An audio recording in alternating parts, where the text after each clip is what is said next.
We have all heard of the term biodiversity, but what does it actually mean? Simply stated, biodiversity refers to the variety of life on Earth. At a localized level, like a specific tea garden for example, this term can be used to refer to all the species the tea garden ecosystem has, encompassing animals, birds, plants, and even microorganisms. So in order to understand biodiversity, we'll also have to understand the concept of natural ecosystems. Now, a natural ecosystem is the community of living and non-living elements of nature that interact with each other without human intervention. So this includes all living as well as non-living components, even soil. So the key point to note here is human intervention. Now let us imagine a natural ecosystem hundreds of years ago. So when tea plantations came up and the process of growing and manufacturing tea commenced, human intervention took place in the pre-existing natural ecosystem. So the natural ecosystem lost its interactive balance. Furthermore, tea is a monocrop and conventional farming utilizes agrochemicals and has introduced human habitation and transport related activities. So all of this has obviously impacted biodiversity, that is adversely impacting the long-term sustainability of tea production. The Trustee program focuses on sustainable practices to bring a balance to introduce a harmonious coexistence between tea production and the surrounding environment and communities.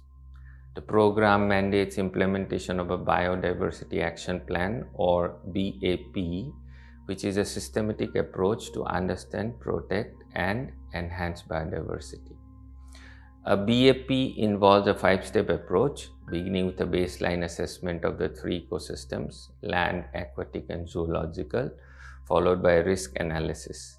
Now, once we have done that, we need to set goals to protect, preserve, and enhance biodiversity, and we do selection and implementation measures with timelines as well as a periodic review.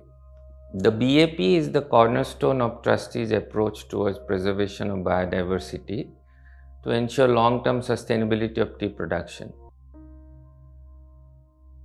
How do we carry out a biodiversity baseline assessment? A baseline assessment basically lists out the biodiversity elements of the 3 ecosystems: land, aquatic, and species. Now, land ecosystem include natural, modified, plantation, cropland, fallow land, as well as the various species of trees and areas in which we have undertaken afforestation activities. Aquatic ecosystems looks at the natural water bodies within the area, the flowing water bodies, and managed aquatic water bodies like fisheries. Species diversity includes identification of the natural species, the managed animal husbandry, the threatened or endangered species of the area, as well as the sighting records and migratory animal behavior. All of this together is the first step in the biodiversity assessment plan. How do we carry out the risk analysis?